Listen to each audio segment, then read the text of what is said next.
What is up, everybody? Welcome back to another episode of JMB Unsupervised. And boy, do we have an action-packed episode for you guys. We want to come out and tell you the t-shirts that everybody's been asking us for. We're working on it. We plan on having them done hopefully by sometime in December. We had to revamp a bunch of stuff, found the site, and then so make sure you hit us up if you want a t-shirt. Like I said, we're working on it. We're getting there. Be patient. We're getting there, okay? we're getting there. But we're going to dive right into college football. And there's a lot of stuff to talk about in college football right now. If I'm not mistaken, if the college football playoffs were to start right now, we mean right now, Georgia and SMU would be the first two out. Now, not according to the college football playoff official site. So we'll run it through 1 through 12 for you guys. Let's get it. One would be, so the top four is Oregon, Ohio State, Texas, Penn State. This is as of right now, as of last weekend. Do you have a problem with that top four at all? I don't necessarily like Penn State there per se, but like you can only play who you play. Yep. And then rounding out the rest, at 5 we got Bama, 6 BYU, 7 Tennessee, 8 Notre Dame, 9 Miami, after that bad loss they just had. My bad, guys. 5 is Indiana, 10 is Bama. Damn things look the damn same. Outside of the logo, like it's literally the same. And then 11 is Ole Miss, Mississippi, and 12 is Georgia that rounds it out. And SMU is at 14 with Boise State missing it at 13. Currently, as we stand, with about 3 weeks left to go. Yeah. Before you have your conference championship one thing game. we need to talk about, because obviously the AP is out, and that's on the college official football site. That's what the we are going site off says. of. That's what we go off of now currently. But if you go off the rankings, it's a little bit different. So you got to be careful about which site you're going off of, because if you go off the site, it's a touch different. So off of the rankings that were put out, off the power rankings, which is done by the coaches, the power rankings, and then obviously the committee. Yes. It has the top 4 are pretty much the same. Oregon, Ohio State, Texas, Penn State. In which I do believe Texas and Penn State might be flip-flopped in the playoffs. But the rest goes Indiana, Tennessee, BYU, Notre Dame, Bama at 9, Ole Miss at 10, Georgia, and then Miami at 12. Yep. So now, there's a lot of differences in there, if you guys now have heard, but at 13, 14, it's still Boise State and SMU. Absolutely. So again, you gotta be careful about which site you're going off of. Make sure you're reading into it a little bit carefully. But we got rankings, and the playoff predictions two different things. Are separate. The power rankings is how they rank the power of the school. We do have a big game this Saturday that can completely shape up the playoffs, the top 25. We got Georgia and Tennessee this Saturday at 6:30 p.m. That's going to have huge implications, because if Georgia loses that game, I think Georgia's out. That'll be 3 losses. But if Tennessee loses, that would be their second loss. So it's kind of that gives them 2 to a top 15 team. Yeah, so and it's Georgia. Yeah, so and then obviously we got the number 1 team in Oregon playing Wisconsin. Wisconsin has been up and down, but you gotta be on your toes. Boise State plays San Jose State. They're probably gonna riot them. SMU plays Boston College. SMU take care of some business. Who knows? We got Alabama facing Mercer. That's probably going to be that's a walk. Clemson versus Pittsburgh, though. Don't sleep on Pittsburgh. Clemson, up and down. Colorado plays Utah. Colorado's a very interesting story. I know a lot of people are, for all the haters out there for Colorado, I just generally want to know, what is the hate about? Deion Sanders took over a program that had 1 fucking win. 2 years ago. 2 years ago. They got off to a hot start in his first year, then it obviously quieted down. But the whole point was to generate buzz. This season, 7 wins, right? 7 wins, am I correct? I want to make sure. 7-2 wins. 7-2. Like, they're already bowl eligible. And if they, like you said, if they win out, they have no choice but to put them in the playoffs. They're probably not going to have no choice. So, Colorado's already pretty much played their tough opponents. Now it's just conference play. So if you're Colorado, you just need to come up. Don't matter how you win the fucking game. A dub is a dub. It don't matter how you slice or dice it, okay? Yeah. So Texas plays Arkansas. Texas should win that game. Let's see. I'm going to go over the games. We got Texas and Arkansas. Texas should win that game. Utah, Colorado. Colorado should win that game. Clemson and Pittsburgh. That's tricky. Pittsburgh can come to play. Clemson better be ready. You got Tula and Navy. Don't really care about. You got Ohio State. But also, though, like, shout out to Navy. Is still they've being lost ranked. one game. I believe they've lost one game. No, they're not ranked. Well, they're not ranked anymore. Army is They lost undefeated. to Army, but shout out to Navy for actually bringing a strong program that's been ranked in the top 25 almost for the past couple of weeks. They were pretty solid until they lost. And they lost to game. Army, and then they kicked them out of the top 25. But you know, and then you got Ohio State and Northwestern. Ohio State should that should be a question. It should be a good game, but Ohio State. Then you got Mercer and Alabama. Alabama should take care of that one. The fact that they have such a small name, I don't know whose school this late in the season. Like, and you got 22 Louisville versus Stanford. Louisville better be careful. Stanford's a solid now, football program. Number 4 Penn State versus Purdue. Now I know Purdue's not ranked, but if you don't come collect, Purdue will surprise some people. We got Boston College versus 14 SMU. SMU, we're proud of you for turning around everything that you've lost. Shout out! You have to give some love to SMU, regardless of how you look at it. So if y'all don't know, way back in the day, way back in like the 90s, like the 70s or 80s, they lost their football program because of scandals, because they were paying players to play way before it was. Granted, everybody's done it. We know everybody's done it. Like, but they did it to a whole nother level, but giving everything. You're in the house. Houses, cars, paying players, and they were outspoken about it. Got caught because they weren't as big as the Texas, the Bamas, and the Texas and the Techs, and they all had issues with it because SMU was a powerhouse. They got smacked down because they were a smaller school. Even though they were doing it, the other schools were, as we all know, that everybody was. You pissed Big Brother off. Big Brother gonna come back and get you. All 4 Big Brothers got pissed off, and they smacked them down. They lost their football program for a very long time, and only here recently, since maybe like the early 90s, early 2000s, they finally got their football program back, and they finally rebuilt it up enough to be like I said, regardless how you slice or dice it. Shout out to SMU. We have Virginia versus 8 Notre Dame. Again, Notre Dame better come collect. You got 21 LSU versus Florida. I don't think Florida's going to have a chance. You got 24 Missouri versus 23 South Carolina. It's going to be a good game. Arizona State versus 20th Kansas State. Kansas State better be on their toes against Arizona State, okay? Well, it's a big game for Kansas State because if Kansas State, which is the name of us, our KU football program, has fumbled the bag at quarterback, and we saw what they looked like last year. So pissed off at KU right now. Well, we saw what they looked like last week. Yeah. When they annihilated Iowa State. Like, thumped them. Like, good fucking Lord. Thumped them. But Kansas State, if they lose, Colorado will jump them in the power rankings. Especially if Colorado wins. So they have to, assuming Colorado wins, in case State loses, if they lose, Colorado would then jump them overall in the Big 12 and obviously in the power rankings. And then you got 13 Boise State, a.k.a. Alshon Jeffrey, Boise State. Let me fix what I said. Colorado is ranked 18th in the power rankings, while K-State's ranked 20th. So, excuse my French, I was wrong. Again, depending on where you look at, could be in the power rankings, they are ranked above them, but in the Big 12, they're pretty much neck and neck. And K-State drops another one, it just helps Colorado. Then you got Boise State versus Hano State. How many carries do you think Alshon Jeffrey going to have? Like 20 plus? Yeah. Easy 20 plus. Easy 20 plus. And then you got, like we've already talked about, number 1 Oregon versus Wisconsin. And then the game everybody's looking forward to, number 6 Tennessee versus 11 Georgia. It's going to have huge implications on playoffs, rankings, all that. Then you got New Mexico State versus 15th ranked Texas A&M. And I have a problem with Texas A&M being ranked 15, considering Colorado just beat them, didn't they? Or was that Texas Tech? That was Texas Tech. That was Texas Tech because they were the Mahomes jerseys. Yes, right. Okay, so you got 15 Texas A&M versus New Mexico State, 19 Washington State versus New Mexico, and round it out, our Kansas Jayhawks versus number 7 BYU. BYU better bring a fucking A game because depending on what Kansas Jayhawk team shows up, whatever quarterback we get, whatever quarterback we get. But those are the games. But like I said, it really comes down to that Tennessee-Georgia game.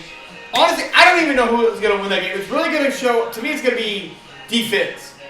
And can the quarterback for Georgia actually play a solid game from start to finish. Cameron Brick. Cameron Beck, who's honestly took a big hit this year. He was supposed to be potentially up there with the top quarterbacks, and now he's definitely fell out of the Heisman. Pull up the quarterbacks that I sent you real quick. I want to talk about comparisons.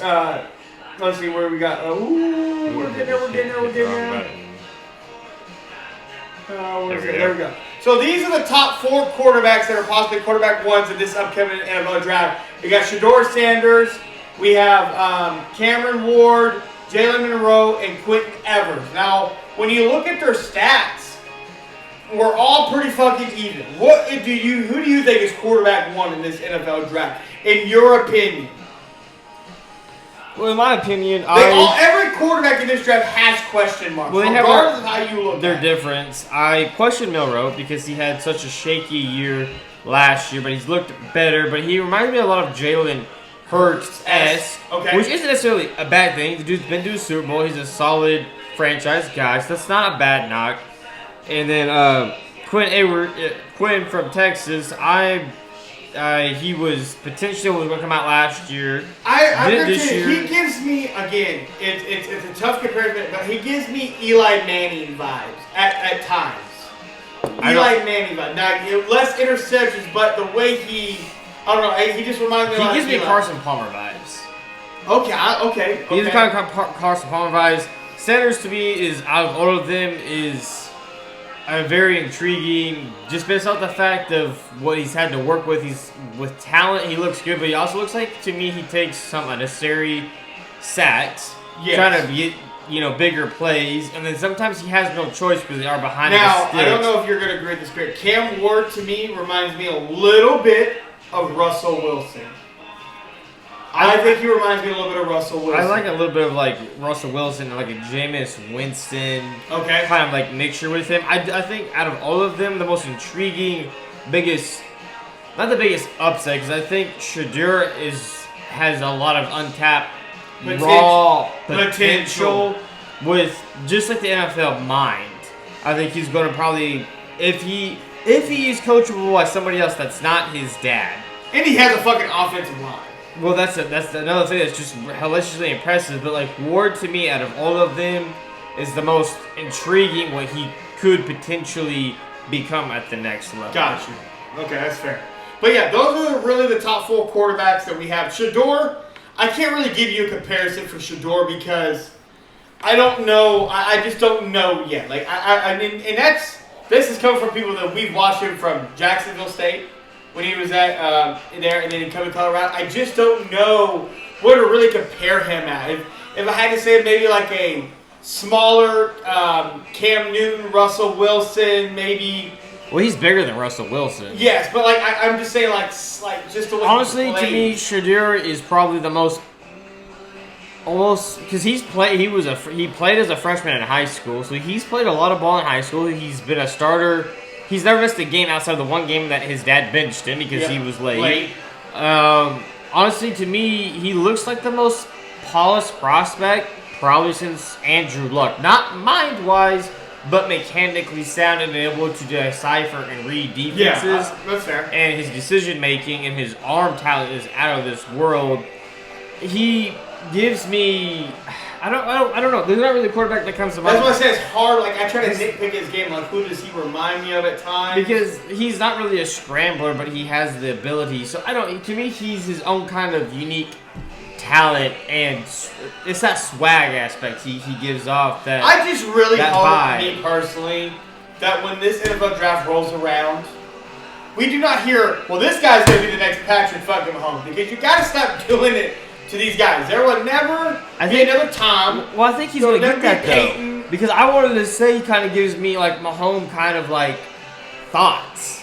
And I have never given anybody that kind of accolade. I've never saw anybody that came from Caleb Williams, who came in this year as number 1. Zach Wilson was that. Trey Lance was that. I never saw that when watching any of the clips, any of the tape that they put out of them. But I watched Shedeur and, like, just kind of like that vibe and the mood and the swag he has and like the off-platform throws. Rolling left being right-handed. Because I even asked you, I'm like, is he left-handed? But he also works a lot with Tom, so he's got a little bit, not say unfair advantage, but he's tapping in I think he'll be coachable regardless because he's been working with Tom. And when you work with Tom, Tom's going to give it to you. Like, well, I think he will be coachable, but I just don't. He's never been coached by anybody else. That's really not his dad. Dad, you're not wrong. But give it. Deion Sanders, like he coaches everybody hard, but like if there's ever a quarterback that would come out since Mahomes has been in the league, I think he's probably that the first. You are excited for that you. There's been quarterbacks that came out of the league that I've been intrigued to see. Like Bo Nix came out. I was intrigued to see him come into the league. There's been some others. Good. But anybody that I felt that was maybe sort of like willing to be doned of like the baby goat, as we will call Patrick Mahomes as of right now, he's still really early in his career. Absolutely. As Tom Brady, everybody says, is the GOAT. Everybody compared to Mahomes, I would think he has the potential to be the best compared to him. Not necessarily on the skill set, but just like the demeanor and how he handles the game. I don't want this that's the portion of it. Mahomes, what he is now and how he raises a franchise. That's what I see Shador can do in the right situation, right, which I know he will land in. Because they've already as his dad already came out and said that. Same with Travis Hunter. They're going to land in the right situation. That's going to help, showcase all their skill set. So, well, they came out and said they're not going to the Giants.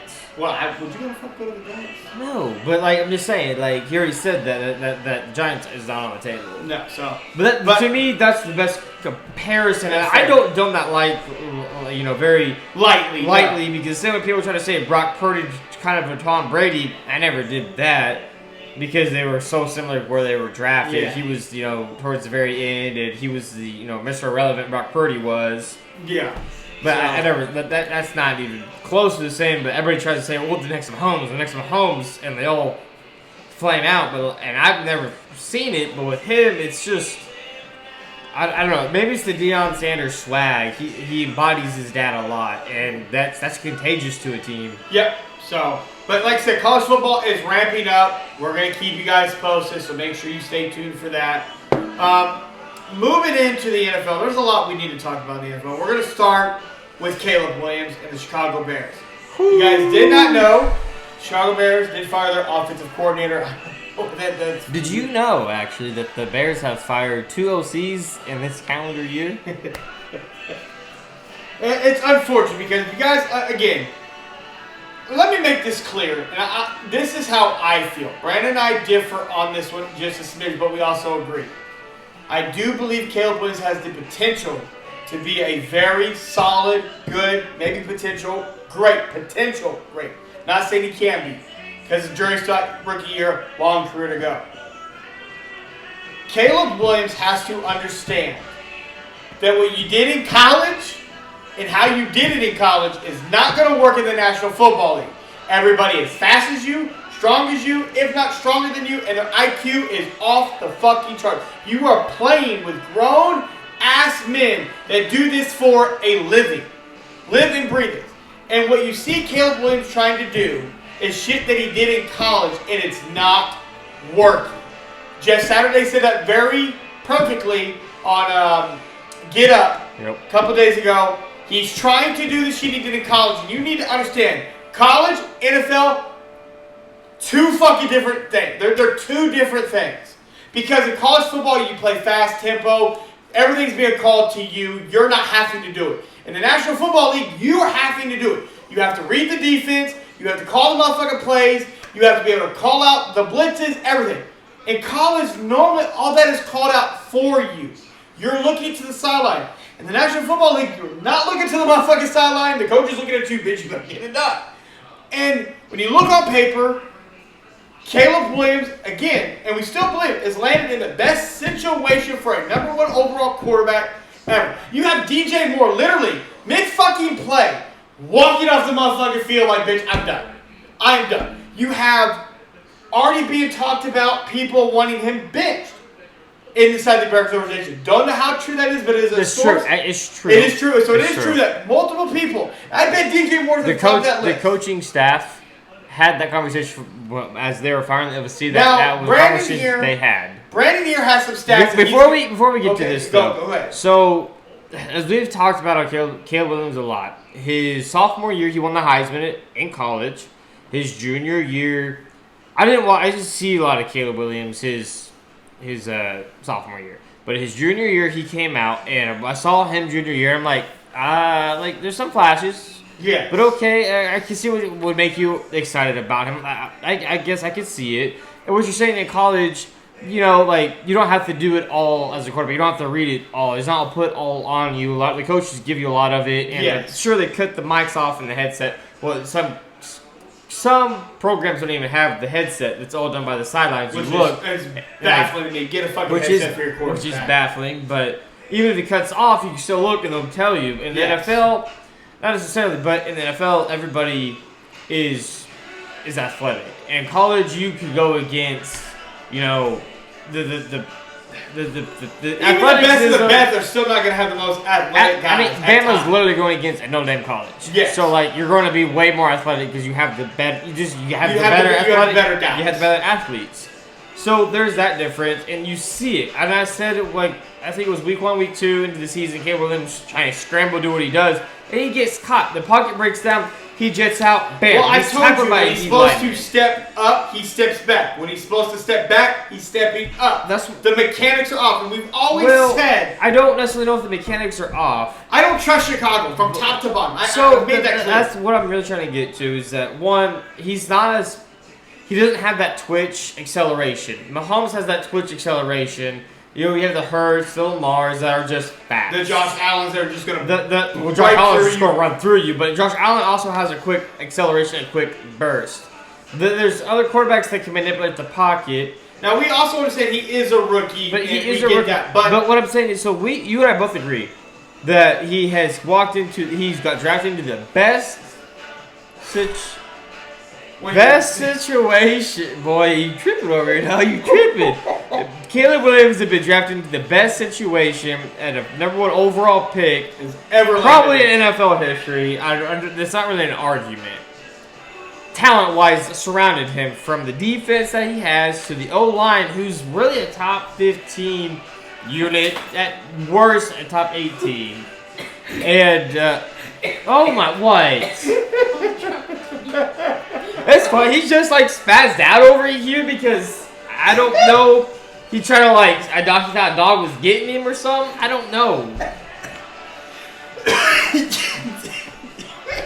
Well, he died. But outside, obviously, he has great talent on the outside from DJ Moore, Keenan Allen. But is it really is it? He obviously has the talent. But we didn't really take into a whole account. We took it a little bit, but the coaching staff around him, as we have said with the Commanders, I don't trust him. I think we overlooked on the Chicago side. I don't trust Chicago's obviously on the Chicago side. I think we maybe overlooked it a little bit, thinking that the staff was going to be able to develop him when they. I didn't realize the same head coach they had was the same head coach they had with Jalen. Well, I said this on my TikTok. No, they had Justin Fields is the head coach there. Had Justin Fields, and they moved off of him. And now they had 2 OCs in the same calendar year. I don't give a fuck what anybody says. Justin Fields was not the motherfucking problem in Chicago. So we'll get to what your point is. So these are the first 9 games between Bryce Young, when he was the #1 overall pick, and the first 9 games between Caleb Williams, who is this year's #1 pick. Here's the numbers. So Bryce Young, for y'all that don't know, got drafted #1 overall last year by the Panthers. First 9 career games. For Bryce Young, 1,683 passing yards. Caleb Williams, 1,785. Okay. Tutties, same. 9. Bryce Young has a 62 completion ratio. That's not too bad, not great. But Caleb, 60%. That's 2% less, but not too bad. Pretty similar, though. Passer rating for Bryce, 74.7. For Caleb is 81%. So, okay, passer rating, not too bad. Sacks taken. Bryce, 36. With a horrible organization, horrible team put around him. DJ Moore got traded away. He has no weapons. No O-line, he has nothing. But Caleb Williams has taken 38. And now, I know a lot of y'all are going to look at the sacks, well, the offensive line. No. I think a lot of the sacks have also been Caleb Williams' fault because I said when he's supposed to step up, he steps back. When he's supposed to step back, he's stepping forward. Think about this, guys. Those are their first 9 games. Bryce Young got fucking benched. And those were his stats his first 9 games. They're damn near identical. And Caleb Williams has 10 times the talent that Bryce Young had. I don't want to hear it. The talent is not even the fucking same from anywhere from the O-line to the wide receivers to the fucking running backs. They're not the same. Are you saying the talent around them or the talent they possess? Talent around them. Okay. On the offensive side of the ball. Just offensive side of the ball. Caleb Williams has more. Yeah. Everybody wants to sit here. We talked about this a couple episodes ago. Does the NFL have an NFL quarterback development problem? No. Because your quarterback shouldn't be fucking starting. We've said this 100 times. Look at Green Bay. Look what the Kansas City Chiefs did. We say no because the blueprint is there. It's out there. But, so I say no. I'm 50-50. But I'm 50-50. It's hard to say no. I say no because organizations can develop other positions. So why is it so weird or difficult to? Tom Brady said it. The mechanics.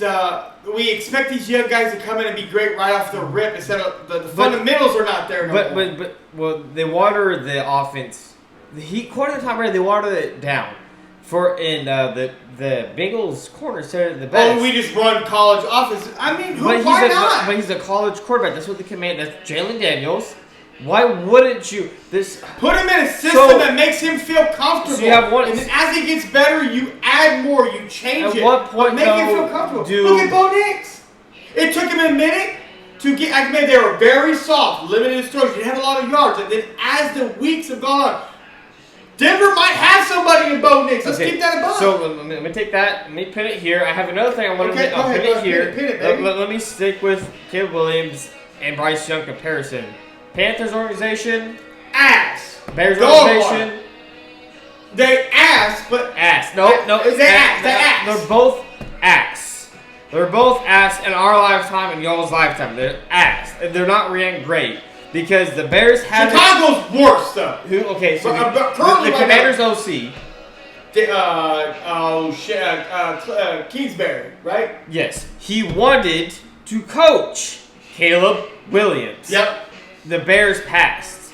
The Commanders took him. And you see what Daniels is doing. Phenomenal. If Caleb... Technically, in the MVP conversation a little bit. You know, he is. He's definitely in that conversation. Having them out there with it, he's got... Go ahead. Hello? He's got the Commanders sitting at... Oh, we're trying to get there. I think the Commanders sitting at 7-2. No. Let me look here. That sounds good, I do.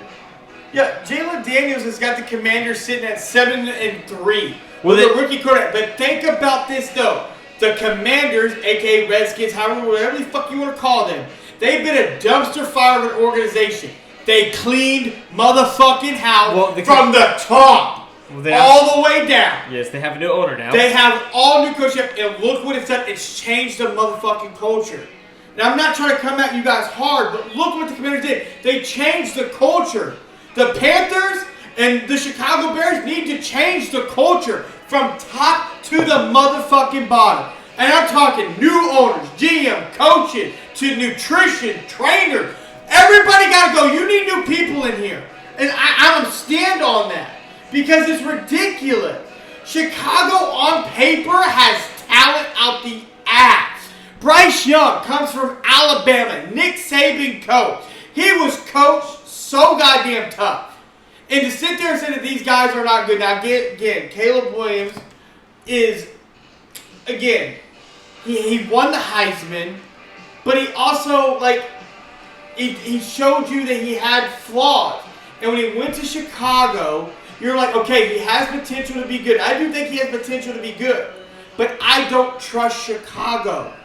Look what they did to Justin Fields. You got the sample size of Justin Fields when he went to the Steelers. Obviously, Russell got hurt. You saw, and right off the rip, it was not a Justin Fields problem at all. No. And we're going to get to that in a minute. But if I'm Caleb Williams, you got to get stuff figured out. like I was saying, like what I'm trying to say is like the Panthers organization, the Bears organization, both are not great organization, and the Commanders took the OC that fell in their lap. And they got the perfect head coach. Dallas fucked up to set the demeanor and the tempo and how the organization is supposed to be run. The head coach and Dan Quinn. Yeah. But to me, it comes down to organization though. From the top down, it really affects the quarterback and who's coaching him. Like you see Caleb my thing it's just such you've been through 2 offensive coordinators in the same calendar year. What does that do for Caleb Williams now? He's been through 1, now going through another year, third. So now 3 people. No. They fired one when they had Justin Fields. Yeah, okay, sorry. They hired one. So Caleb Williams going to next offseason, he'll have his second one. Or maybe third. Well, depending on if they keep the same guy that they bring in. Okay, so he theoretically. They might have a whole new coach. We don't know. If you're Chicago, you need to go new head coach. Right? I think that's the problem, though, with a lot of quarterbacks trying to develop them. The fact that there was talk to even bench him is. What does that say inside the Bears organization, though? As the players might want him benched, but the fact that the coaching staff had that conversation, whether or not it was how brief it was. We don't know how brief it was. That's just what's being reported. That's just kind of tough. But a lot of times when it comes down to, I don't necessarily think it's a developmental issue as much as it's an organization problem of actually hiring the correct people to direct your quarterback the right way. Because like the talent around Caleb Williams, he shouldn't have any issues making reads. But we see it if it's not the first option is not open, he struggles, and we've seen him just regress. And from week 1, I have not seen anything from Caleb Williams that I have liked. But Jalen Daniels, I think it was probably maybe week 3, week 4. Yeah, I would say week 3, you're like, damn. It was against the Bengals, and he made a throw. I was like, oh, damn.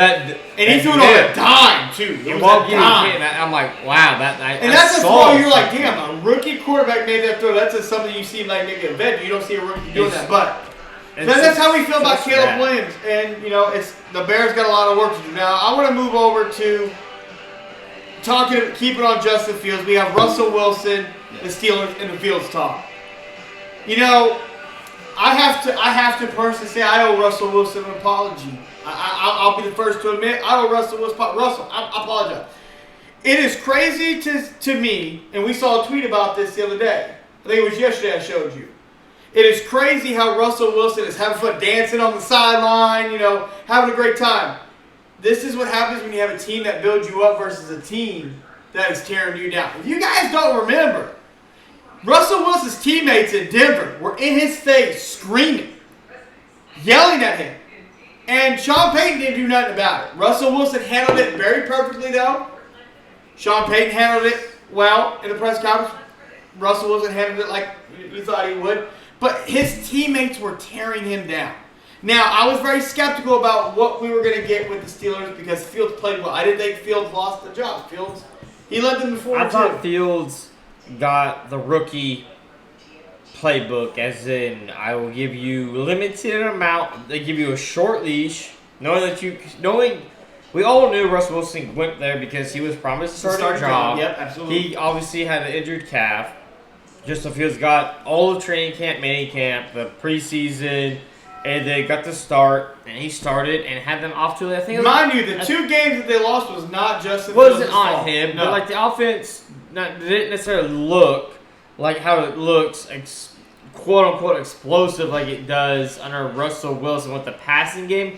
But they didn't also unleash Justin Fields and give him full reign like they did Russell Wilson. But as he went, they gave him more and more, as you saw every week. He did more. But Russell Wilson has also been in the league. And I've been on here stating that I thought it was messed up that Justin Fields lost the starting job, even though he's been playing great. Yep. And I still will say that I think Fields is the future for them. And he is the future. Glad, even though I feel Fields should still be the starter, I'm glad Russell Wilson Shout out to Russell Wilson. Shout out to Russell Wilson for playing good. Because he's happy. And I just see it. I just really hope Fields isn't just like pity partying on himself. But I don't think Mike Tomlin's letting that happen. I think Mike Tomlin. I hope not, because this is, to me, this is still Fields' team for the future. But for the Steelers, though, like you said, for the future, he's still young. And yes, Russell Wilson's not their answer. I think Fields is, and I think it's kind of like a stopgap. But you also, when you see them on that field, looks happy. When you see Russell Wilson come off, they are working together. He's literally pulling the tablet over, circling things, showing Fields. So he's also teaching Fields. It was the same thing when Fields was the starter. Russell was with him. They were looking over. So they clearly have something. I think Russell welcomed him in. I think Russell understands. I wouldn't understand is that he's not. It's hard to say Russell Wilson was ever really that dude. But side note on that, I just think that I wouldn't be surprised if Russell Wilson's back next year with the Steelers with Justin Fields also there. Yeah. But I also think that Russell Wilson gives their best chance to win and make a run this year. Obviously, how they. But if you're Fields, you just take it all in, and again, he has to. And if he doesn't, then it's unfortunate. That just shows his character, and then. But I don't think that's his character, though. I 100% don't believe that's his character, though. I think he wants to be one of the greats. But Russell Wilson, to me, has never really been a dude's dude. Early years with the Seahawks. Yeah. Great defense, strong run game, make key passes when I needed to. And rub people the wrong way. We saw what happened when they tried to. They lost the Super Bowl. But then it was like let Russ cook in his quote unquote prime. They won games. They scored a lot of points, but they also lost games, and it was kind of tough. And then he went to Denver, and it was a complete, utter motherfucking disaster. Was it though, or was it really the head coach he had his first year? Because we see what that looked like with the Jets. Well, there's that, and he also had Sean Payton. And then Sean Payton did not want Russell Wilson. No, he didn't want Russell Wilson. If your head coach doesn't support the QB that is kind of on his last leg. Let's talk about this. So speaking of Russell Wilson, because you have it pulled up, and I want to get to that point. This is since 2020. Okay, appreciate it. So this is since the start of 2020. We all know a lot of people call Russell Wilson washed. Let's keep it 100. Let's stand on it. People call him washed. People do. Then there's Lamar Jackson. Everybody says is the MVP this year. This year, back to back. No. Okay, so this is since 2020. Russell Wilson, 62 starts. Lamar, 63. Passer rating for Russell Wilson, 98.1. Lamar Jackson, 98.2. So, identical. This is passing and rushing touchdowns. Russell Wilson, 121. Lamar Jackson, 119. Wow. Interceptions, even, 38. Completion percentage, 65.2. Russell Wilson. Lamar Jackson, 65.1. One guy on the left is washed, the other guy's your MVP. This is since 2020. These are facts. These are stats. These are things you can't change. But yet somehow Lamar won the MVP. Again, not knocking Lamar. No. But we're just comparing what people want to dog Russell Wilson. Again, I'm on record. I apologize to Russell Wilson. Because I won't. I won't apologize for thinking just because you still have the starting job. No, I'm not apologizing for that, but I apologize to Russell thinking, damn, I thought you'd been axed since you left Seattle. But when you really go think about his last year in Denver, he actually was. I think he had like 26 touchdowns and 6 interceptions. He was solid, but people still dogged him. So, again, it's just comparing him to somebody that we are saying is the dog right now and letting you know that the dude that you think is in the washing machine getting washed is on par with him. So now it is a 4-year. It is a 4-year grab, though. Yes. But in those 4 years, you have 2 years in Denver, which we all can agree wasn't great for him, and then obviously coming back from the injuries this year, looked great. And a couple of years, and also the grabs back to a couple of years with Seattle, with DK and Tyler Lockett and all them boys. So, but it's not like Lamar's had scrubs though at wide receiver. And to me, Lamar's that time. And to me, moving on to Lamar's side of that conversation, that's why to me Lamar can't. Last year Lamar should have won the MVP to me, and this year Lamar's. Can you put him in the MVP conversation? Yes, But Derrick Henry's right there with him, dog. But everybody was saying Derrick Henry Offensive Player of the Year. No, but Derrick Henry's in the MVP conversation. It's about time that the running back of a team like that, a la Christian McCaffrey last year, should have won it last year. The most like the Offensive Player of the Year award, Christian McCaffrey, dude, that should have been McCaffrey. That should have won the MVP and Offensive Player of the Year. Yeah, but Derrick Henry to me in the MVP voting should go above Lamar because without Derrick Henry there, that offense looks hellaciously different. When they run and he gets 15 carries plus, you're winning the game. They win. And they try. I think to me they're trying to make Lamar something that he's really not, which is not. He's not a heavy passer. But that's a different conversation. I just don't think in MVP talk he deserves to be as heavy as he is. Yeah, personally. But staying on quarterback talk, something that needs to be talked about. That's not a big deal, but I think it's a little concerning. Vikings quarterback that they drafted in the first round, J.J. McCarthy, had his second surgery on his right knee because of swelling during rehab. Yeah, so J.J. McCarthy, the Michigan alum. Yes. The other team about the Vikings, he obviously had surgery during the mini camp. During the rehab, he had surgery. It will not change his timetable at all. But to me, it's a little concerning. There's a little bit of a red flag, but not because medicine's so much better and different now. Well, he's not mobile. No, he's not a mobile quarterback by no means. No. And I was honestly came out also on record saying that I expected him back. I expected him to play this year. Not now. Scratch that because one, he's not coming back at all this year. Two, Sam Darnold's playing kind of like MVP candidate, sort of, kind of. Week to week basis. Week to week basis at this point, but he's came out hot. The Vikings are hot. They're in the playoffs. They're in the contention to win their division. It's just concerning to me because you're during rehab and you had swelling. You had to go Well, back. there was also an injury that dated back to when he was in college. Yes. So it's kind of concerning there. But he's not mobile, so it's not a humongous concern. If it was a very mobile quarterback that was having it's just very fortunate for him to have a quarterback, like you said, Sam Darnold is playing MVP-ish level. The Vikings are just kind of lucked out that Sam Darnold's playing as great as he is. He is. Like I said, now you definitely don't need to rush him back. Let that knee get fully healed, and at some point we will see. If there's something else that pops up about him and his knee, then I have questions. Yeah. I'm not tipping the meter, but it's like, ooh, like, okay, like. But it's something to keep, it could be something to keep an eye on long term. Yes. That this knee could be a problem long term because it wasn't like it was a full tear or it was a bad injury. It was just something he had to have surgery on because it's been bothering. Just means that the whatever rehab they were doing probably gonna have to pull that back a little bit lighter, maybe not. Well, it sounds like they were trying to rush him. Yeah, and not necessarily rush him back, but trying to. Like you said, you thought he was going to be back, push him, and now we need to push all that back, let him. Which, to me, makes me kind of question the Vikings or why you were maybe potentially push his rehab when Sam Darnold's been playing great. And, no reason to disrupt that chemistry. And you're in the run to win your division and lock in a playoff spot. So it's kind of weird that he's had a setback in rehab. Yeah. But like I said, no change to recovery time, but something we need to keep our eye on. Now, this is where my blood is about to motherfucking boil. Anthony Richardson, AR, is back to the starting quarterback for the Indianapolis Colts, and I'm happy for AR. Sees the opportunity, learned from everything that happened, but Indianapolis Colts, I got some questions for you. We had a whole fucking press conference about Joe Flacco gonna give us the best chance to win football games.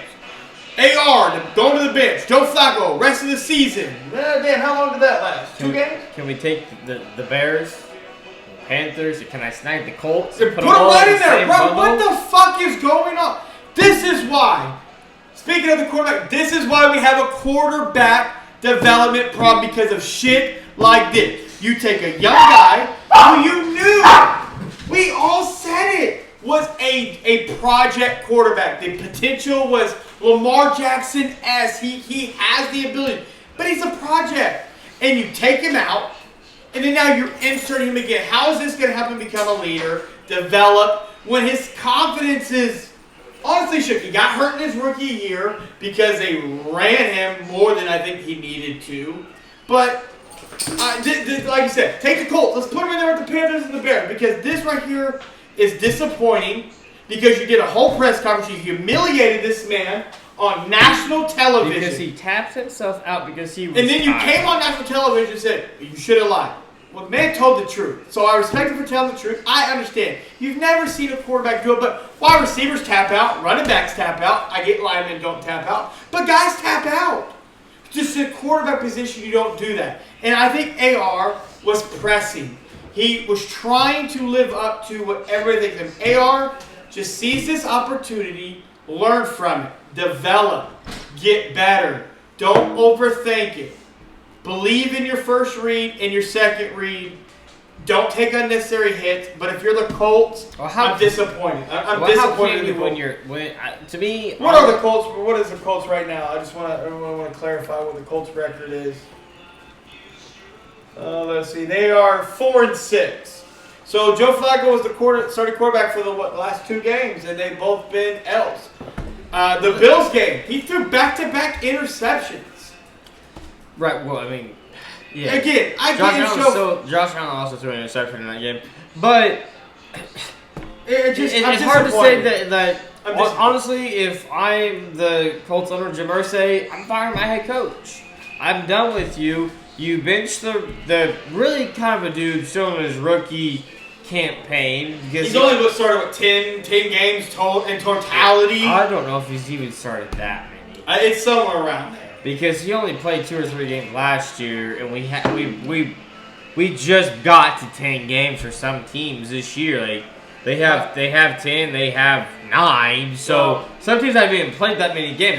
He doesn't even have 10 games under his belt in the NFL, and you're benching him. It comes back down to I just wish you would have said when it comes to develop. If you were gonna be mad at him because he tapped out, bench him for a half. Well, there's a difference. There was no sense to do. Well, there's a difference between we talk about developing quarterbacks. No, when you draft Bryce Young, there was not. Well, he's a prospect. No, he's the dude's dude. When you drafted Caleb Williams, he's that dude's dude. But coming into when AR got drafted, we all knew he was a very raw dude that with the right coaching could be. I said Lamar Jackson-esque, but better than Lamar, like arm talent-wise. Well, he gave a lot of like Lamar, Cam Newton, kind of like mobility and arm strength. What made me look spring over Jameis Winston, like arm strength, slinging it. But how they've handled him, you got it's unfortunate. Like you have the wrong coaching staff. There, it seems like because the Colts are going to have to. He had the year sit because of injury, and he needs the game played now. Yes.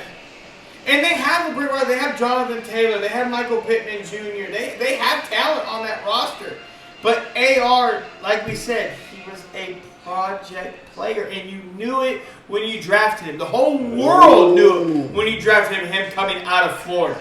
Because his games in Florida were limited too, He didn't have a whole lot of games played in college. And he flashed. And I guess, even with all this bullshit, I still believe in AR because you've seen it throughout the season. There's been some bad things, but he's like you said, he hasn't even played a full season of football. You've seen like the ooh and ahs in his rookie year, and then we saw. You've seen more oohs and ahs from him than you've seen from Caleb Williams. Let's keep that in mind. You're not wrong about that either, though. But like you said, though, I think he tapped himself out because he was tired. He's pushing. He made some people feel like took it for granted. And it was one play. Like we're bitching about one play. It was one play, and I think he should have been benched for like a half. Or for a game. Yeah. But to do what you did, teams would have rookie QBs or second-year quarterbacks that bench them, and this quarterback gives the best chance to win. I'm sorry. We all know. I know the head coach needs the dubs to keep his job. Yeah. But we all know that's like we all know. You know, as the head coach, you really ain't winning games. You need to develop this guy. So when you say that, if I'm an owner, I hear you say that, bro, you're gone because I need you to develop this dude. Like you said, you're going to develop, and now you can't do it. Yeah. No, you're gone because this is my franchise guy. I took him. First, second, third, 10th, 12th, 15th overall in the first round. That's the talent. That's the cream of the crop in the first 15. Absolutely. And if you can't develop it, you're gone. I need somebody else that can do it. Yeah. So, but Again, AR, just use it as a learning curve, dog. That's all I got to say. Now, getting off the quarterback talk, we got to dabble in our Kansas City Chiefs for a minute. We are 9-0. Woo! Let me tell you, it's been a rough. Woo! Buddy, let me tell you. Shout out to Bo Nix, though. I will say this, though. The Denver Broncos and Sean Payton, I'm not going to say they hit a home run at Bo Nix, but they have hit. They hit something.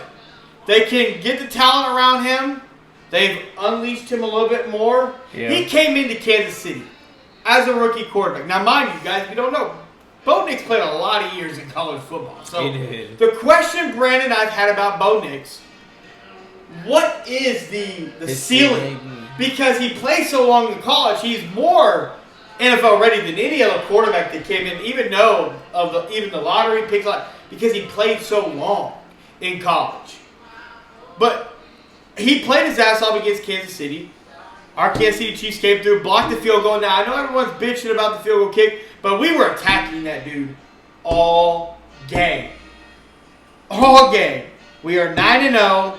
What is your ultimate thoughts about the our Kansas City Chiefs being 9-0? Well, first off, I like Bo Nix coming out of college. Yes. Especially in particular unfortunately, he had to go to Denver. So his couple years stint with Oregon, I did like him there. Unfortunately, he went to the Broncos. I don't know his ceiling. I think his ceiling is very tough. I think his ceiling is closer than a lot of Bronco fans would like to admit. Yes. But I think, with the right talent, with things falling his way, I think he's a franchise. He is. But I don't necessarily think he's a dude that can push the meter far. But he's a dude that you can have for the next 10 years. Type ceiling. But his ceiling is very close to what he already is. But the Chiefs being undefeated, the only undefeated team at 9-0, I can say this much. I thought against the Bucs, that was the best game I saw. I saw Patrick Mahomes play from beginning to end offensively, and that was probably one of the worst games. It was the worst game to date. Against the Bucs, I saw the defense play. Against the Broncos, was the worst game on offense, defense, and special teams throughout. It was also the worst game that you saw Trent McDuffie play his entire career. That was also the worst game that Trent McDuffie played in his very young 3-year, going to his 3rd-year career against. You want to talk about sitting on the couch? The Suns no scrub at all, but Sun also gave him McDuffie work. But that's probably all 3 phases of the game was probably the worst I saw the Chiefs ever play. And we talked about it. I told you I thought this was a trap game for the Chiefs with them scheduling Buffalo. Buffalo this week, right after Denver. We did it with this. I think this is probably the first game I was we probably escaped. We escaped because I'm sitting there on the couch like, damn. I'm sitting there thinking like, okay, we're gonna lose. Like, I'm glad we got it out of the way. This is the first time I thought, wow, this is an L. And then all of a sudden they go to kick the field goal, and you're like, I went from 0 to 100 real quick, dog. Like, that was crazy.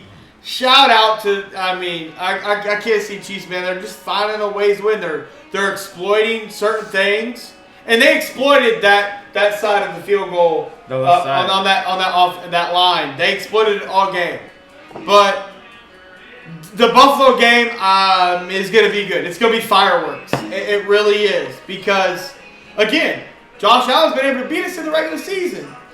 That's where he's been able to get us. That's where he's been able to really get us. I think this game with the Chiefs, if the Bills get the Chiefs, I won't be mad. I was kind of upset the Broncos were potentially almost got us. Yeah. But it's a good measuring stick for the Bills overall because when you look at the Bills schedule, Bill fans got to be honest. Who have you really beat? Nobody. Who have you really played? Well, the Texans. But you lost. So you guys played the Ravens, and Josh Allen's played well the last 2 weeks. But they played the Ravens and got mollywopped. Yeah, they while did. the Chiefs played them week 1 and beat them. While we were there for the Chiefs versus Ravens opening day, And outside of those 2 games, the Bills haven't really played anybody. You could, throw in Cincy, but, it's not that close. All right, this is rapid fire for you, and you own, because I'm curious to what you're going to say. MVP, NFL. MVP Give me two. MVP right now, I would have to say Derrick Henry and Jalen Daniels. Offensive Player of the Year. Derrick Henry. Defensive Player of the Year. TJ Watt. Rookie of the Year. Daniels. So offense is Jalen Daniels. Defense. Rookie of the Year? For defense. To me personally, I know this was for you. I did Deshaun, the corner from Philadelphia. He's been good. He's been so good. Out of Iowa. Oh, yeah. And then I think I was Coach of the Year. I think it's time to give Andy Reid his due. I was about to say, that's... And that's going back to the Alex Smith years, dog. That's tough. I would say Dan Quinn because of the rebuilding he has to do there. But I think it's it's time to give Andy Reid. I think Andy Reid deserves some dog. kind of love with all the animosity and losing the players he's lost on the offenses. Because he's the OC. He's an offensive coordinator at heart of heart when you strip out the head coaching job, the head coaching title. Yes, he has Mahomes, but what's he got to work with? Well, he has Travis Kelce. He's 35 years old. Where's Isaiah Pacheco, who's been out since week Rashid Rice 2. Hollywood Rashid Brown Rice out since week 3. Juju out, which is also an older tight end. He's had all of his stars. Hollywood Brown out. He got hurt in preseason. Hasn't even played in the regular season, so he's had all his. What the offense was supposed to be, what we were expecting. We had to bring in guys that you didn't know they had. Kareem Hunt, off the couch. We brought in a 32-year-old wide receiver in Hopkins. Playing on a meniscus. Traded with a supposedly injured up knee. And, I think it's time to give Andy Reid some love, but if I had to give it... You're going to go Dan Quinn. I would have to say Dan Quinn right now, but if the Chiefs go any close to undefeated... I would have to say, honestly, I think Andy Reid probably really deserves this, but Dan Quinn would probably get my vote right now. Okay, that's fair. But, the NFL season getting close. I think this week we'll have a lot more games. This coming episode we'll have a lot more to talk about, especially after the Chiefs-Bills game. To really see how that game goes, personally. I think it's going to be, again, I think everything's going to be firing on all cylinders. I really do. I personally think it's going to expose the Bills. The Bills have been exposed run defensively. And there's talk that Isaiah Pacheco may or may not be back, whether he is or is not. I think the Chiefs will. We do have Juju back for this game. Juju will be back, but the Bills' run defense is very weak this year, which will favor the Chiefs. But what I would like to kind of move on to is NBA. Okay. And the 55, 67, 5, 89, 5-year-old LeBron James. 3 straight triple-doubles, baby. 3 straight triple-doubles. This is the first time that he's done this since he was in LA in 2019. He was 34 years old, so he's got both records of being the oldest to record 3 straight triple-doubles. He did in 2019 and again in 2024. So, shout out to LeBron, man. I have to ask you this. Has LeBron defeated Father Time? Did he defeat it? Did he defeat it? Because he's putting up your favorite players' prime numbers. I think he's one of the very few athletes that can. But he also understood. Can say when he wants to be kind of like a Tom Brady. He can go out whenever he wants to, and he knows. Because we all know when Tom Brady walked away, he still had more in the tank. But Tom Brady understood. If Tom Brady really wanted to keep, probably had no 2. Tom Brady could probably. Honestly, if we want to be honest, Tom Brady can still probably be Tom Brady right now. Yeah. Because it's the quarterback position in the NFL, it's different. But in basketball... You're playing offense and defense. You're going up and down the floor. LeBron's, honestly, probably still, fringe MVP conversation. He's still a top 10 player in the league. I don't give a fuck with nobody's He's probably... He's easy top 15. So... Easy top 15, definitely top 10. But a conversation that I would like to see your take on it is Bronny James Jr. Yes. His boy, his son, Lakers, the 55th pick, the 2nd round pick. G League member. Part-time G League. Part-time G League will not be doing away games in the G League. Only home games. Only home games. So, again, a lot of people spoke on this. A lot of people keep bringing up LeBron. I don't think LeBron has anything to do with this, personally. I'll stand on that. The Lakers understand what I believe they're trying to do with Bronny. Now, do I agree with him being a part-time G Leaguer? No. Because, again, nobody cares what you're doing in the G League. Again, he's selling out fucking G League games. Shout out to Bronny. You got home crowds cheering for him, so it also is a little bit of a money grab. But I also think the J.J. Redick and the Lakers organization understand what they're trying to get out of Bronny. Bronny defensively, I think, is already there. Offensively, you're trying to see what you can get from him. I honestly really do think for Bronny, it's confidence and getting him to just calm down. Like the moment's over. Like, you've made it, you're here. Like, just slow it down. You know how, like, a lot of the rookies, like, it takes a minute for them to slow the game down. Bronny is still playing at 110 miles an hour. They're trying to bring that down. Now, I wish he would be playing in away games with the G because it allows you to get in there and get rid of the fucking butterflies, all the shit you have built up in you. Okay. But obviously, I'm trusting J.J. Redick and whatever it is that they are doing with Bronny. But I also look at it this way, too. A lot of people bitch about LeBron complaining, throwing teammates under the bus, whatever you want to say, because LeBron plays the game a certain way, and he expects you to play the game a certain way. Because he demands perfection. Having Bronny on the bench, if you're watching these games and you're watching with your eyes, LeBron is a lot more engaged, getting back on plays, more vocal, not complaining. LeBron does complain, but and I think having Bronny there has also changed. It's also amped LeBron as well. It's given him some type of life that maybe you didn't know he still had. Well, we've touched on this a little bit. We talked about it would necessarily having his son there kind of give him that little bit extra juice. You've seen it. I think it gives a now 40. But it also gives Bronny a chance to watch it. It's different watching from the crowd and watching from the bench in the huddles, listening. They get to have just last game. They get to have a moment when LeBron hit a clutch shot. They had a moment when he got a clutch shot there. So they had their moment there. But like that's cool. That's great. But he's a G League member. He's the 55th pick, second round. Yes. And he's not traveling. He's more talked about than the top 5 picks in this NBA draft. Let's keep that one right. But he's LeBron's son. He's a GOAT, not GOAT for some people. But how do you think that really affects his development, though? He's only practices. He has a fully guaranteed deal with the Lakers, so you get cut, get slashed. He still has all that money guaranteed coming to him. I do think he's still a G League member. I do think, and I said this to you when we talked about when we first heard this come out. I do believe when he is not traveling with the Lakers and the South Bay Lakers are not home, he's in the Lakers facility, and I believe he is getting massive training. He's in working. I do believe that.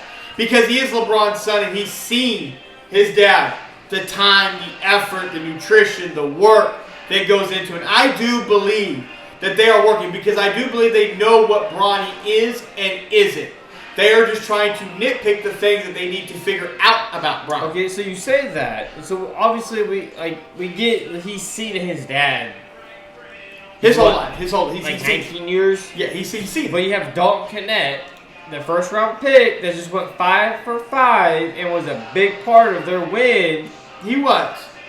Against the But that's Dalton Knecht's game.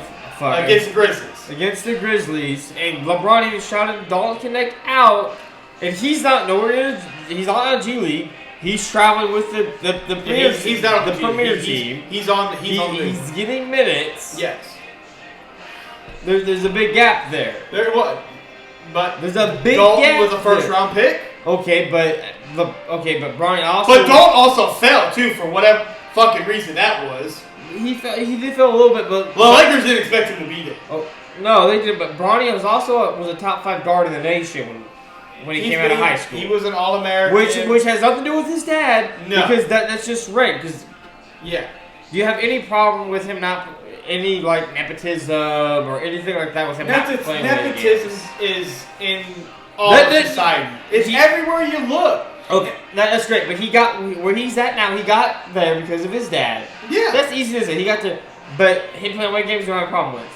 No, I do have a problem. I do think Bronny needs to develop, but okay. Again, so he should play away games. I think he should, but I also think that, again, going back to what I originally said, him being there in the building with Bron, I think has also changed LeBron too. Okay, as you guys all they're working with Bronny to make him better, but he's also helping. Okay, how'd you get better? Did you get better practicing or games? Sure, practice you can play around and kind of finesse, but games is where you got better. Games is where you honed into stuff, whether or not it was big games or small games. So sure, he can work on his craft and his handles. That's great, and his shot. But how do you get better as a basketball player? Because as y'all know, he's basketball. I am soccer, but we all love football. You're a die-hard athlete at basketball. I was. So you tell me, you tell me. As for me, as practice for Bronny, practice. I'm not an average. Practice is practice. We talking about We're practice. talking about practice. No, but games for are Bronny, great, he should be playing away games. For Bronny's development, he should. Why? So why is he not? Why because if the Lakers are saying we are developmental, but they're not going to let him go away games, but also you're saying they're selling out G League games where they can play. So you say, well, you bring money and revenue. That's cool. That's great. That's cool. We don't really care about that. But you need to play, dog. Because you're not playing for the Lakers. You're getting crap minutes, yes. Maybe a minute, just so the fans are going to be happy and a blowout win or loss. But the G League, you start. Why is he not traveling? Again, he has guaranteed contract. And this is where I would say this is where his dad is not playing a part, but the Lakers understand having Bronny there is giving it's for LeBron. So it's a selfish thing on both ends. I just hope that with the Lakers not playing him in away games, he is getting more time in the Lakers facility because, like you said, he does have a guaranteed contract. He's not over these 2 wins. Okay, but I'm asking you as a basketball player. No, for Bronny should be playing away games, yes. He should be. For his development, yes. Because I've seen on the other end of it guys that only practice, and they were so great at practice, but they never got a chance to show it in the game for whatever reason. I've been on the other side of it. I've also been that guy.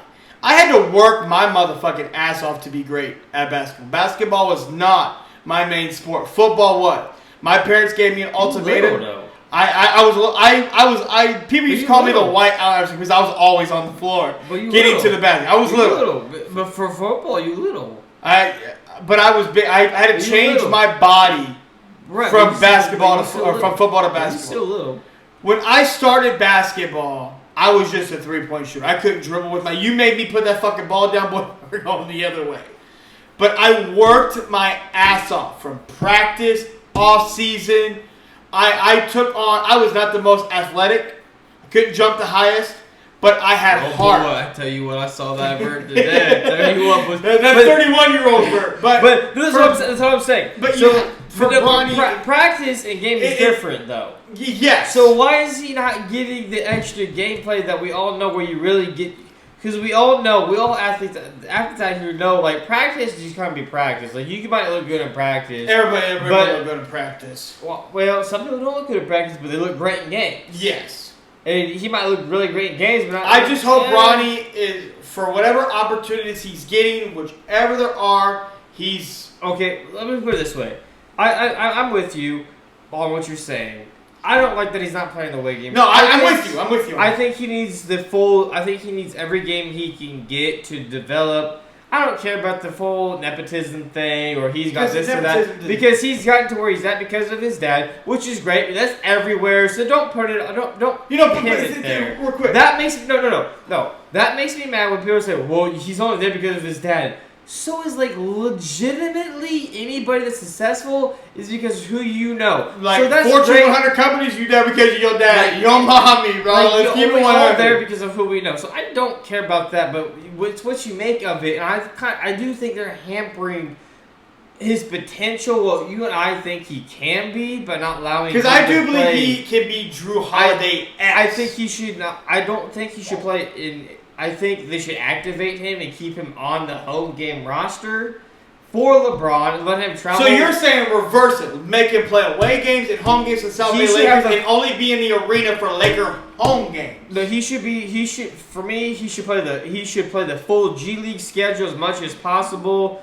And he needs to be around LeBron as much as possible because as we all, I think everybody probably agrees, you're getting a lot more engaged and energized old LeBron James at 40 plus years old, damn near. But I think as the Lakers trying to develop a player, I think he needs to play as much as possible, and he can only put in so many hours in the gym. Fair. But yeah, so that's that. Real quick before we wrap this episode up, a lot of people were shitting on. Before we even get there, we wish nothing but a speedy recovery for Greg Popovich. He suffered a grade 2 stroke. It was considered a mild but stroke, and he has a full recovery. So we shout out. So yeah, go ahead. Sorry. So no, I just wish Pop is one of the greatest NBA coaches of all time. Wish him nothing but a speedy recovery. Hope to see him back in great health. For him. But go ahead. But Victor Wembanyama. Yeah, so people been talking about Victor. Oh no, he in that sophomore song. Bitch, he put that shit to bed in the last 3 games. Boy dropped a 50 piece on the again. It was the Washington Wizards, but who gives a fuck? It's a 50 piece. Yeah. Giannis dropped 59 against the goddamn Detroit motherfucking Pistons. Boy, we know this. Okay, it's a 50 piece. He is the 4th youngest player in NBA history to drop a 50 piece in the NBA. So. Again, Victor Wembanyama looking like this is my problem with people bitching about Wemby in his sophomore year. Look at the San Antonio Spurs, dog. Look at him. Like, just look at him. They got up. Bro, they got me and you out there. Goddamn San Antonio Spurs right now, dog. I can't give you nothing. I ain't got it no more. Wemby is, again, trying to develop his back. If you're the San Antonio Spurs, it's unfortunate, too, for Wemby that Popovich is out.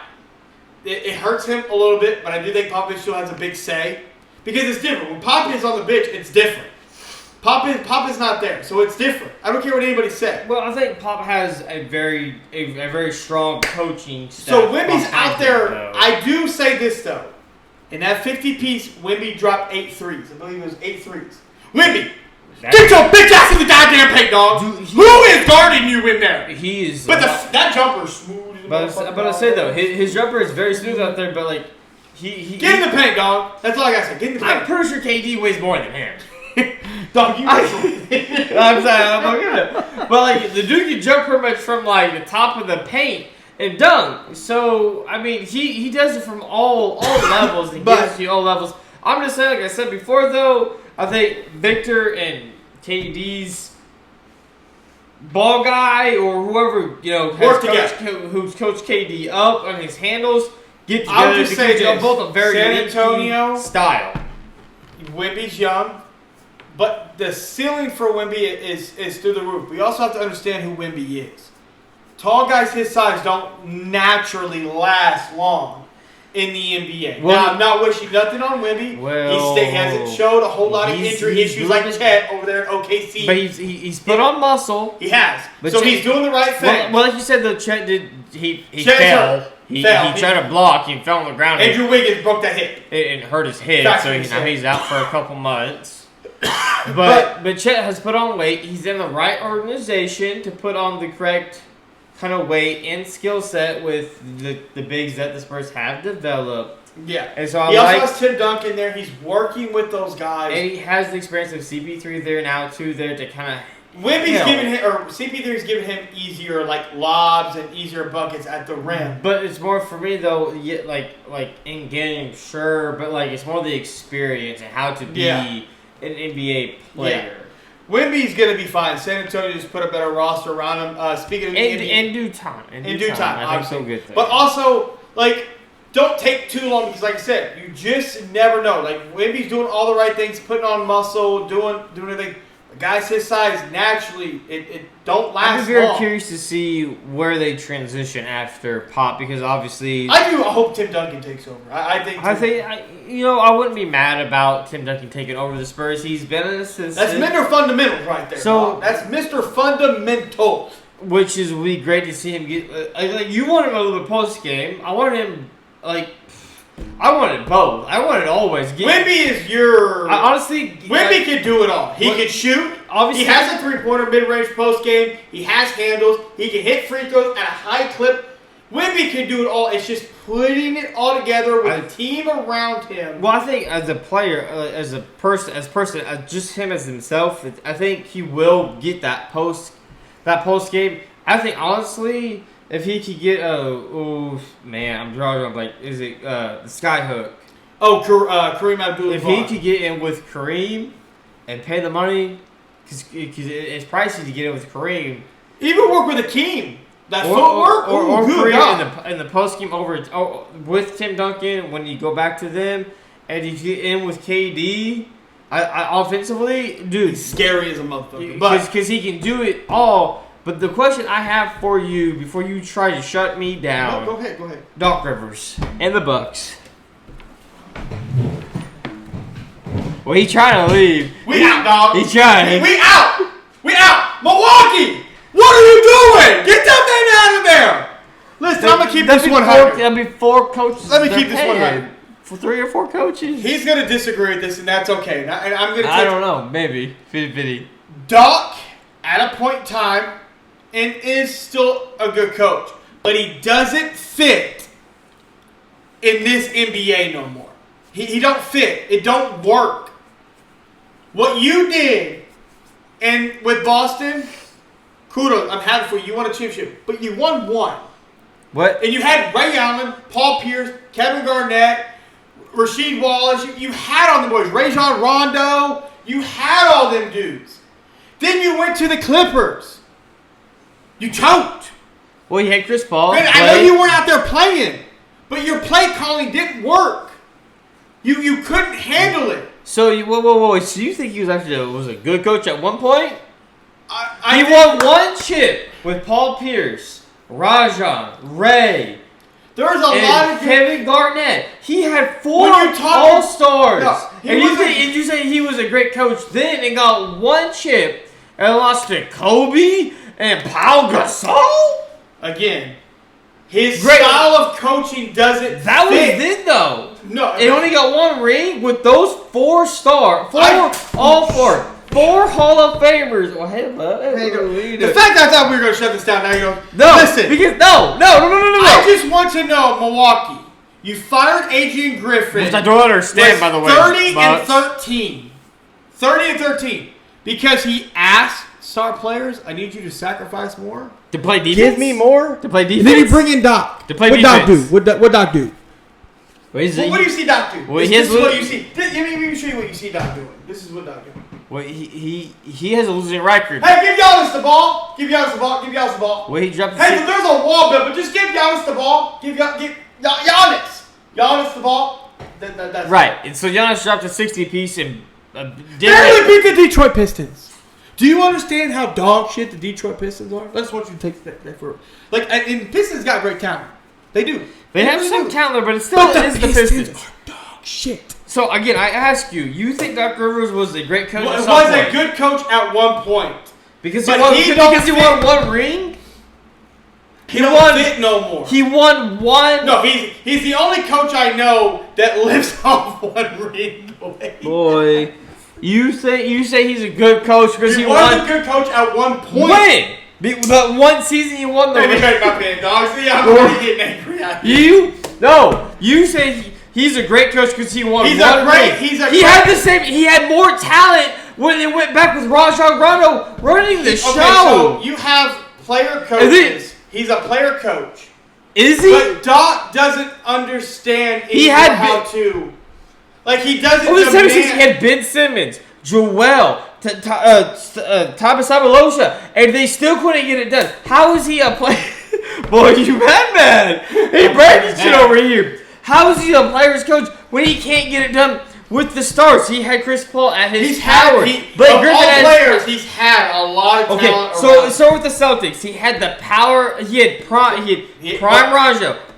He had end of prime, we'll say Ray Allen. But KG still won Defensive Player of the Year. He had Paul Pierce, the Truth, Big Shot. 4. He had 4, and then he had the big dude that is on ESPN. Oh, Kendrick Perkins was there. And him at the 5. So he really, if he ever gets in the Hall of Fame, he had 5 Hall of Famers starting for him. He also got 1 ring. He got one. But and then goes against Kobe and the Lakers with Pau Gasol and loses in 7? With 5 Hall of Famers potentially? Shout out to Meta War Peace, dog. Shout out to Meta. Okay. Kobe passing the ball. And so then he goes to the Clippers with Chris Paul, whoever it says, and eventually will be a Hall of Famer. Blake Griffin, maybe. And then Blake Griffin won't be a Hall of Famer, but he had so much But all that talent he had there with the Clippers, and he couldn't get it done. Then he goes to the 76ers. So this is where Doc loses. He doesn't know how to manage the egos. Managing an ego is a big deal. What egos? I think, where? How is he not managed any? There's not like everybody's coming out and crying that Doc Rivers is a bad head coach. There's former rotational players that are saying Doc Rivers is, and the Celtics players are still living. Pretty much Doc Rivers is living off that 1 ring. Doc should be fired, and I'll tell you that Doc should not be coaching in the NBA no more. We think, who is the announcer that was the Warriors head coach? They got fired. Now this is an announcer. Oh, Mark Jackson. But you and I both agree that Mark Jackson should have a head coaching job. Mark Jackson gets so disrespected by the Golden State Warriors. Like he started that. So what? You have to tell me. Mark Jackson came in. He set the table. He dished the food. Steve Curtis could have came in and did a little salt around. Right, that's great. But you tell me what makes Doc Rivers so spectacular that people keep hiring him over somebody else when he has 1 ring that he's still living off of and he's never been able to produce anywhere else. Fact again. The 1 ring does it for you? No, not the 1 ring. They look at Doc and he's a player coach. I need you to understand. He's a player coach. So when you talk about player coach, I think that's Eric wrong. Spoelstra is a player coach, but he's going to check your ego at the door. Well, so is Pop. Pop's going to check your ego, but Pop's going to fucking put you through the ringer. He's going to test you. But all he's going to hit you with every slur in the book. But all of them are still with the same team. They are, yes. With a hellacious turnover. He can no longer check an ego anymore. How are you going to put Eric Spoelstra in the same? No, I'm saying they're player coaching. But Eric Spoelstra has went through LeBron James and a turnover of Jimmy Butler to no names of undrafted. What do you think Steve Kerr is? I don't like Steve Kerr as a developmental coach. But what is coach.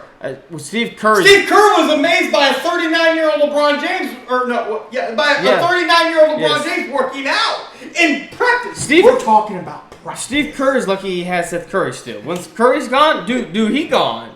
Like, I'm surprised he's still there because he can't develop players. Like, that's well documented. I've said that. I don't think. Well, to be fair, all the young guys that they've since Doc's been there, he hasn't really developed anybody. I never said Doc could develop. I don't know how Doc keeps getting jobs.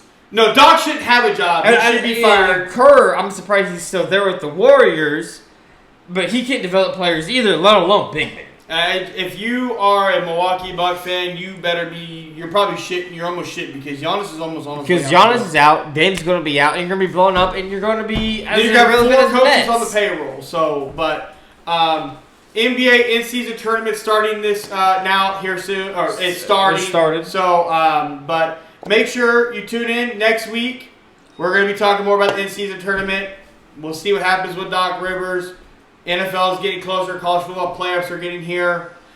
Shirts will be coming soon. Make sure you hit us up if you want a shirt. We'll see you guys here back for another episode of JB next week.